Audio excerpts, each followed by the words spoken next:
Hello everyone. आज एक और एसेट अकाउंट बनाते हैं हम लोग।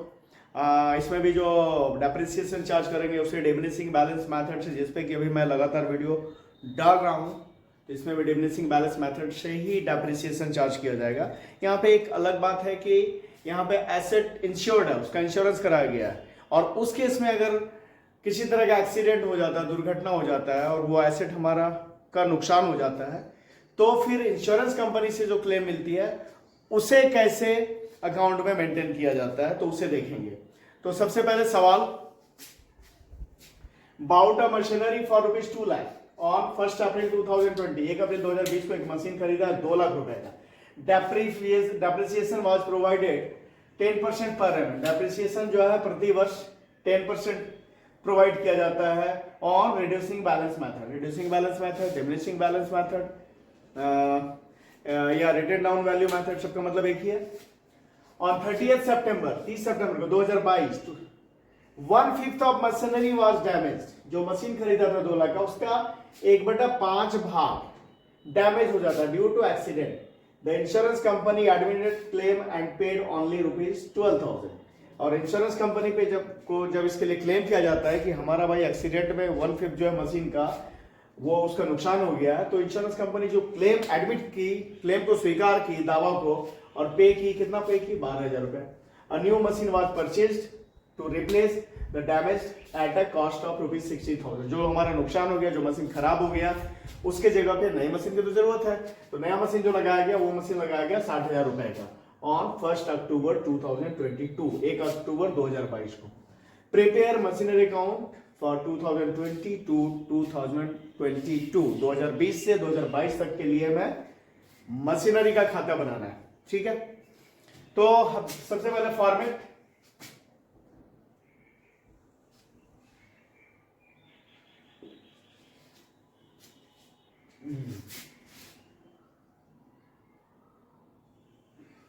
डेट,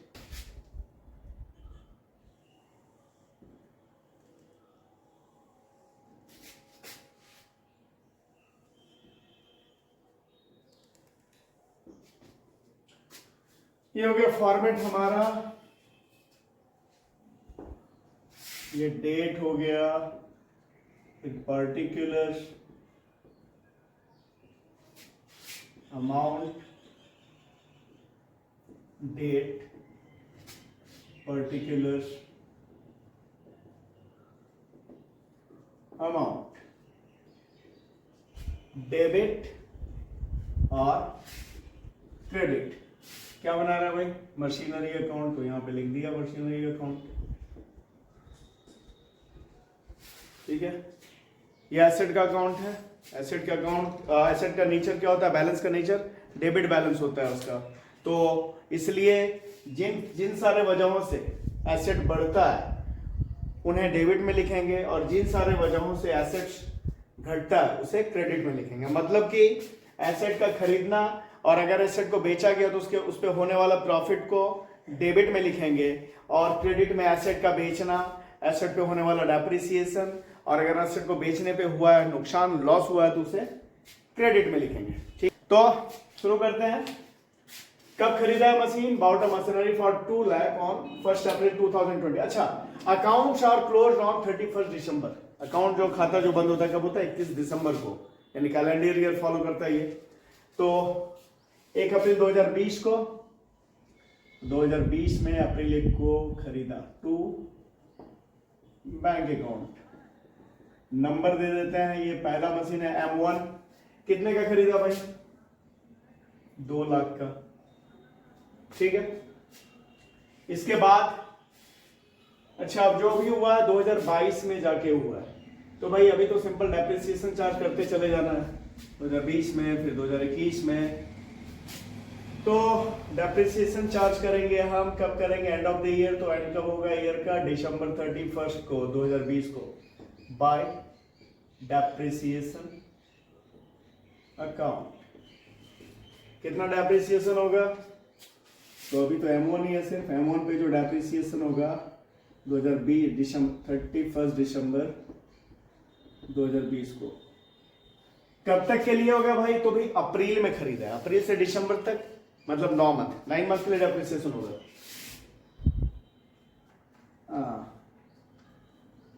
अप्रैल टू दिसंबर कितना मंथ, तो 9 मंथ के लिए डेप्रिसिएशन। ठीक है, तो मेरा है कितने का, 2 लाख का। 2 लाख का कितना परसेंट, 10%। 10% कितना होता है 2 लाख का 10%, 20,000 पूरे साल का। अब 9 मंथ का कितना, तो 20,000 गुने 9/12, ये होगा 15,000। अब लोग कैलकुलेशन करके खुद से भी देखना है ना। ठीक है, ये ऐसे काट दिया। ठीक है, तो 2 लिए 20,000 हो गया, और इसे करते हैं तो 3 3 9 12, तो यहाँ पे डेप्रिसिएशन 15,000 पहले साल का डेप्रिसिएशन। 9 मंथ यूज होने के बाद वो सामान कितने का बच रहा है, 2 लाख में से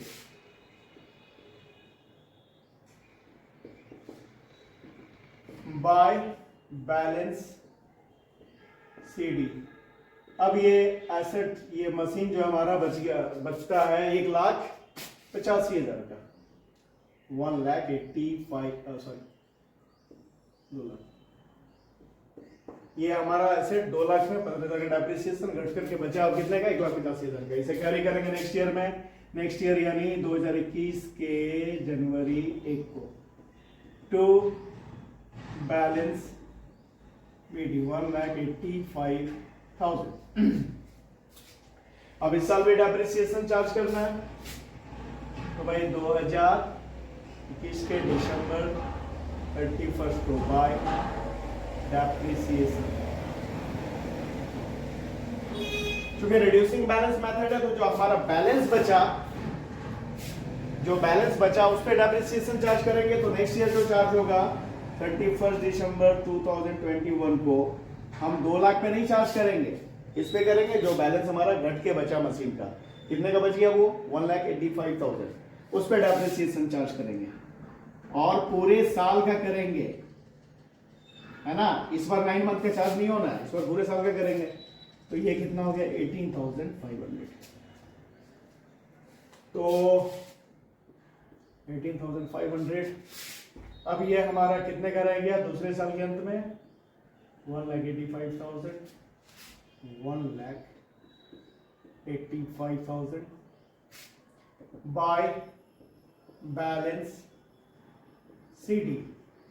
18,500 का डेप्रिसिएशन होने के बाद ये बचेगा 1,66,500 का। इसे आगे कैरी करेंगे नेक्स्ट ईयर यानी 2022 के जनवरी 1 को टू बैलेंस बीडी 166,500। अब देखते हैं आगे। On 30th September 2022, 1/5 of machinery was damaged due to accident. The insurance company admitted claim and paid only 12,000. अब क्या हो रहा है, 30 सितंबर 2022 को 1/5 मशीनरी का 1/5 भाग डैमेज हो गया एक्सीडेंट की वजह से, और इसके लिए इंश्योरेंस कंपनी, चूंकि हमारा जो ये एसेट था इंश्योर्ड था, तो इसके लिए इंश्योरेंस कंपनी पे क्लेम किया और इंश्योरेंस कंपनी इसके लिए 12,000 रुपये हमें दे रही है। तो हमें देखना पड़ेगा कि पहले इसका 1/5, क्योंकि पूरा का पूरा मशीन नहीं डैमेज हुआ है, 1/5 हुआ है, तो हम पहले 1/5 निकाल लेते हैं। तो 1,66,500 का 1/5 करेंगे तो आएगा हमारा 33,300। आप लोग खुद से भी कैलकुलेशन कर लेना, 5 से काटा तो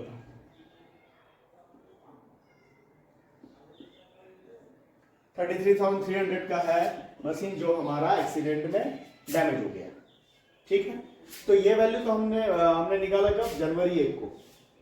लेकिन हमें वैल्यू कब का चाहिए सितंबर में, क्योंकि जो नुकसान जो एक्सीडेंट हो रहा है वो सितंबर में हो रहा है। तो सितंबर तक का डेप्रिसिएशन चार्ज करेंगे। डेप्रिसिएशन फॉर सितंबर तक कितना मंथ होगा भाई, जनवरी टू सितंबर 9 मंथ। डेप्रिसिएशन फॉर 9 मंथ, कब से कब तक, तो जनवरी टू सितंबर कितना होगा भाई 33,300 का कितना परसेंट है 10% गुना कितना मंथ 9 तो 9/12 तो इसे अगर हम करेंगे तो हमारा होगा 0 गया 0 0 0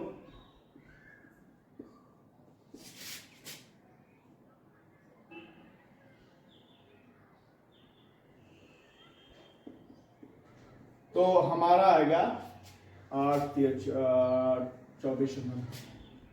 2497.5 तो पॉइंट को छोड़ देते हैं जिससे कि कैलकुलेशन में आसानी हो तो 2498 ले लेते हैं ये डेप्रिसिएशन हुआ सितंबर तक तो डेप्रिसिएशन होने के बाद ये सामान हमारा कितने का बच रहा है तो 2 फिर 0 फिर 8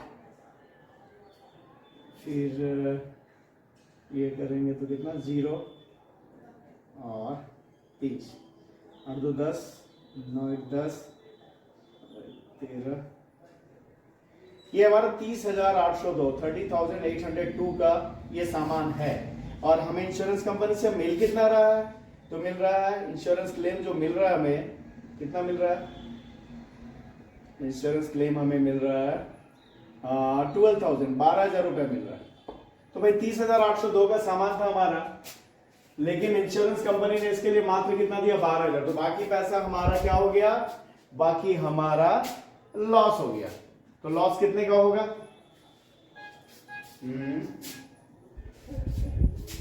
तो 802 18,802 रुपए का लॉस ठीक है अब इसे दिखाते हैं यहां पे 2022 में सितंबर 30 को सबसे पहले जो 1/5 मशीन का है उसका डेप्रिसिएशन दिखा देता है बाय डेप्रिसिएशन 1/5 का है ना तो डेप्रिसिएशन कितना है 1/5 के हिस्से का 9 मंथ के लिए 2498 यहां दे देते हैं 9 मंथ 2498 अच्छा इंश्योरेंस कंपनी से मिला कितना हमें उसे लिख देंगे by bank account insurance company bracket में लिख दिया हमने समझने के लिए कितना मिला है तो 12,000 मिला है अच्छा अगर ये पैसा मिल नहीं गया होता जैसे यहां पे लिखा हुआ है एडमिटेड क्लेम एंड पे तो पे हो गया इसलिए बाय बैंक लिखा अगर ये हमें मिला नहीं होता सिर्फ लेता एडमिटेड क्लेम एडमिट कर लिया इंश्योरेंस कंपनी तो क्या करते हैं यहाँ पे सीधा लिख देते बाय इंश्योरेंस कंपनी अकाउंट 12,000 ठीक है लेकिन यहाँ मिल गया तो बाय बैंक हमने लिख दिया 12,000 रुपए ये 12,000 में मिल गया इंश्योरेंस का क्लेम का पैसा और लॉस कितना गया उसे कहाँ ट्रांसफर करेंगे बाय स्टेटमेंट ऑफ पीएल यानी प्रॉफिट एंड लॉस अकाउंट क्या लॉस कितना लॉस हुआ हमारा तो लॉस हुआ 18,802 रुपए ठीक है अब एंड ऑफ द ईयर नहीं एंड ऑफ द ईयर नहीं a new machine was purchase to replace the damage at a cost of 60,000 अच्छा जो नुकसान मशीन जो हमारा बर्बाद हो गया उसके जगह एक नया मशीन खरीदा गया वो 60,000 रुपए का कब खरीदा गया अक्टूबर 2022 में तो अक्टूबर 1 को टू बैंक अकाउंट है ना इसे करते हैं M2 कितने में खरीदा 60,000 में अब जो डेप्रिसिएशन चार्ज होगा एंड ऑफ द ईयर मतलब दिसंबर 31 को तो बाय डेप्रिसिएशन अकाउंट 4/5 हो गया M1 का तो 4/5 बचा ना 1/5 तो हमारा बर्बाद हो गया उसके लिए इंश्योरेंस कंपनी से हमने पैसा लिया है ना तो बाकी तो बच गया इस पे तो डेप्रिसिएशन चार्ज करेंगे 4/5 पे यहाँ पे 4/5 लिख दिया हमने समझने के लिए तो भाई 1/5 ये है तो 4/5 कितना होगा सुविधा क्या करते हैं 166,500 में या तो आइदर 166,500 का 4/5 कर दें या 33,300 डिडक्ट कर दें बात एक ही है 33,300 निकाल दिया हमने तो कितना बचेगा 133,200 133,200 का या ऐसा भी कर सकते हैं 166,500 का 4/5 निकालें तो भी यही वैल्यू निकलेगा अब इस पर डेप्रिसिएशन करना है इस साल M1 का, इसका डेप्रिसिएशन कितना होगा 133, 200 का 10% करेंगे तो कितना होगा 13,320 M1 का डेप्रिसिएशन हो गया। और M2 जो खरीदा है इस पे डेप्रिसिएशन करेंगे हम M2 पे जो डेप्रिसिएशन करेंगे तो भाई M2 कितने का 60,000 का, लेकिन खरीदा गया अक्टूबर में, तो अक्टूबर नवंबर दिसंबर 3 मंथ का डेप्रिसिएशन होगा, है ना। तो 60,000 का है इसका डेप्रिसिएशन फॉर 3 मंथ्स, कब से कब तक, तो अक्टूबर नवंबर, क्योंकि अक्टूबर 1 को खरीदा गया, और दिसंबर, तो पूरे साल का कितना होता है 60,000 का 10% 6,000, तो भाई 9,000, 3 मंथ का 6,000 गुना 3/12, तो कितना 1,500, दूसरे का डेप्रिसिएशन हो गया 1,500। अब इस दोनों को जोड़ते हैं, तो जोड़कर हमारा कितना हो गया